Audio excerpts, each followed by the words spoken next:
Let's start with our first exercise 1.1 of NCERT. First question है, is 0 a rational number? Can you write it in the form P upon Q, where P and Q are integers and Q not equals to 0? अगर आपने मेरे concept की video देखी होगी तो मैंने इसमें एक्सप्लेन कर दिया इस आंसर्स को ऑलरेडी, एग्जाम्पल में एक्सप्लेन कर दिया था रेशनल नंबर के कि 0 है. फर्स्ट ऑफ ऑल उन्होंने क्वेश्चन पूछा है कि is 0 a rational number, then we will write yes 0 is a rational number. 0 एक रेशनल नंबर है.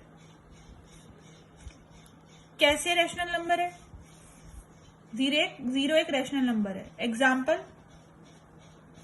0 है तो 0 तो न्यूमरेटर में, अभी हमने पढ़ा था कि अगर किसी भी नंबर का न्यूमरेटर है और डिनोमिनेटर में कुछ नहीं लिखा तो हम उसका डिनोमिनेटर हमेशा क्या मानते हैं? 1. So we can write 0 as 0 upon 1.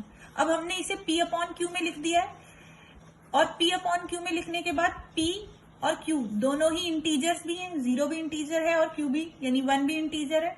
And Q not equals to 0 यानी कि डिनोमिनेटर हमारा 0 भी नहीं है. तो जो उन्होंने कंडीशन कही थी वो पूरी फुलफिल हो गई है. कैसे? कि हमने उस नंबर को P अपॉन Q फॉर्म में भी लिख दिया है and Q is not equals to 0.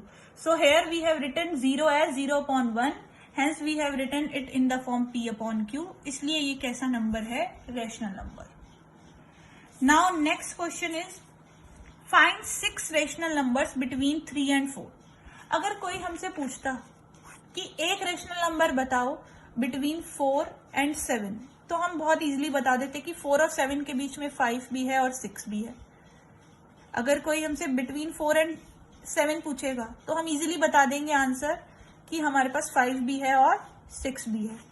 But 3 और 4 के बीच में तो हमें लगता है जैसे कोई भी नंबर नहीं है, तो हम कैसे बताएंगे रेशनल नंबर्स? अगर हम डेसिमल के हिसाब से देखें तो बहुत इजी है कि 3 को हम 3.0 लिख सकते हैं एंड 4 को हम 4.0.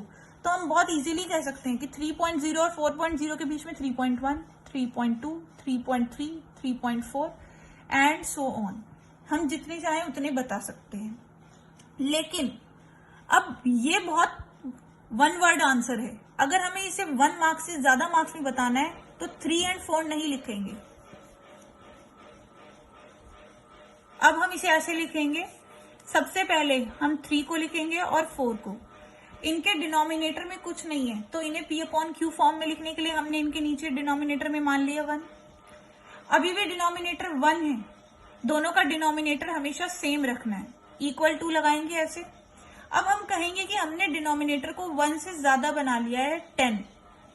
अगर हमने नीचे 1 की मल्टीप्लाई 10 से कर दी ताकि वो 10 बन जाए तो न्यूमरेटर में भी सेम ही उसी 10 से मल्टीप्लाई होगी. ये नहीं कि नीचे अलग और ऊपर अलग. अगर हमने 1 को 10 बनाने के लिए उसको 10 से मल्टीप्लाई किया है तो न्यूमरेटर में भी 10 से मल्टीप्लाई करेंगे और ये हो जाएगा 3 10 30. सिमिलरली हमें डिनोमिनेटर सेम रखना है तो हमने यहाँ भी 1 को 10 बनाने की कोशिश करी तो वो हो जाएगा 1 की मल्टीप्लाई 10 से करेंगे 10 बन जाएगा. सिमिलरली 4 की भी मल्टीप्लाई किससे करनी पड़ेगी? 10 से ही करनी पड़ेगी और अब ये क्या बन जाएगा? 40 अपॉन 10.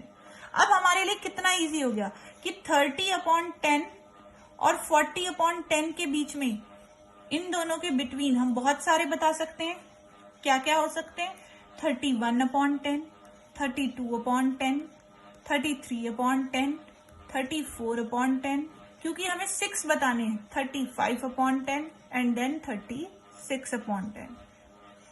तो हमेशा प्रोसीजर क्या रहता है ऐसे क्वेश्चंस के लिए कि डिनोमिनेटर सेम होना चाहिए. Now next question is find 5 rational numbers. Find 5 rational numbers between 3 upon 5 and 4 upon 5. अब इस क्वेश्चन में हमें ऑलरेडी उन्होंने P अपॉन Q फॉर्म में दिया है 3 अपॉन 5 एंड 4 अपॉन 5.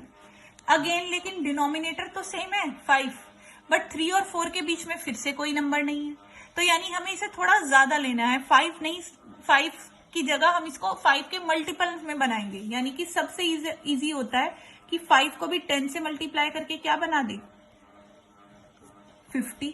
अब जिससे डिनोमिनेटर में मल्टीप्लाई किया है उसी से न्यूमरेटर में.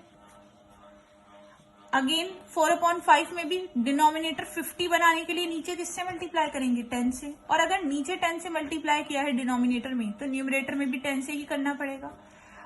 अभी भी इनके डिनोमिनेटर क्या है, सेम 50 एंड 50, लेकिन अब न्यूमरेटर 3 और 4 की जगह क्या बन गए हैं, 30 और 40। और अब हमारे को 5 रेशनल नंबर्स बताने थे, 30 और 40 के बीच में any 5 we can say 31/50, 32/50, 33/50, 34/50, 35/50। Denominator जो सेम है वो सबके नीचे लगेगा। और अब 30 और 40 के बीच में आप कोई भी 5 बता सकते हो, कोई 36/50 भी लिख सकता है, 37/50 भी। Now last question of this exercise is state true और false, give reason for your answers. हमें ये बताना है कि जो स्टेटमेंट्स गिवन है ये ट्रू है या फॉल्स, और अगर ट्रू है तो भी इनका रीजन देना है, और फॉल्स है तो भी क्यों रीजन देना है कि क्यों फॉल्स है। तो फर्स्ट स्टेटमेंट देखते हैं हमारी, every natural number is a whole number. क्या हर एक नेचुरल नंबर होल नंबर में आता है? तो हमने अभी पढ़ा था कि नेचुरल नंबर्स कौन से होते हैं, जो 1 से स्टार्ट होते हैं। नेचुरल नंबर्स कौन से होते हैं, जो 1 से स्टार्ट होते हैं, यानी कि 1, 2, 3, 4 एंड सो ऑन। और होल नंबर्स कौन से होते हैं हमारे पास, जो 0 से स्टार्ट होते हैं, 0, 1, 2, 3, 4। तो होल नंबर्स की डेफिनेशन में अगर ध्यान से देखें तो 0 और उसके बाद सारे के सारे कौन से नंबर हैं, नेचुरल नंबर। यानी कि सारे नेचुरल नंबर किसके अंदर आते हैं, होल नंबर के अंदर। तो every natural number is a whole number. तो क्या हर नेचुरल नंबर होल नंबर भी है? बिल्कुल ट्रू है। तो हम कहेंगे yes the statement is true. अब इसे बताएंगे कैसे, क्योंकि रीजन भी पूछा है। तो we will say as every natural number is a part of whole number, क्योंकि हर एक नेचुरल नंबर होल नंबर्स का भी क्या है, पार्ट। यानी कि होल नंबर्स के अंदर भी कौन से नंबर आएंगे, नेचुरल। और you can write every natural number comes under the category of whole numbers. Now second one is every integer is a whole number. क्या हर एक इंटीजर होल नंबर में आता है? अगर हम ध्यान से देखें, अगेन इंटीजर्स की बात करें तो इंटीजर्स में हमारे पास नेगेटिव नंबर्स भी आते थे, -3, -2, -1, 0, 1, 2। तो और पॉजिटिव नंबर भी और 0 भी। अब अगर इतने पार्ट को देखें तो ये होल नंबर है, पर नेगेटिव नंबर्स तो होल नंबर में नहीं आते। और उन्होंने कहा है कि एवरी का मतलब है कि सारे इंटीजर होल नंबर है। सारे इंटीजर होल नंबर नहीं है, नेगेटिव इंटीजर्स होल नंबर नहीं हो सकते। तो यानी यहां पर हम कहेंगे स्टेटमेंट क्या है, फॉल्स। और अगर रीजन देना है तो सबसे अच्छा है कि हम एग्जाम्पल से दें कि फॉर एग्जाम्पल कोई भी नेगेटिव ले लें number, -4 is a integer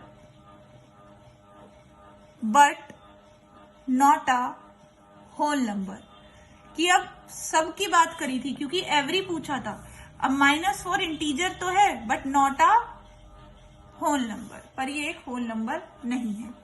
now last question, every rational number is a whole number. सारे रेशनल नंबर्स होल नंबर्स होते हैं।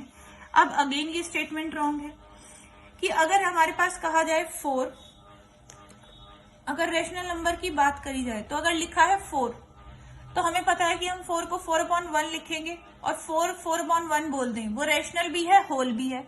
लेकिन अगर मैं एग्जांपल लूं, अगर मैं एग्जांपल लेती हूँ 3/2, तो ये p/q फॉर्म में, यानी एक फ्रैक्शन है। Now 3/2 is a rational number, ये एक रेशनल नंबर तो है, बट क्या फ्रैक्शनल नंबर्स होल नंबर होते हैं? नहीं, but not a whole number, क्योंकि फ्रैक्शनल नंबर्स कभी भी होल नंबर्स नहीं होते। तो ये स्टेटमेंट हमारे पास फॉल्स है, क्योंकि 3/2 p/q फॉर्म में लिखा है, यानी ये एक रैशनल नंबर तो है but not a whole number. Whole numbers में सब का डिनोमिनेटर हमेशा 1 होता है।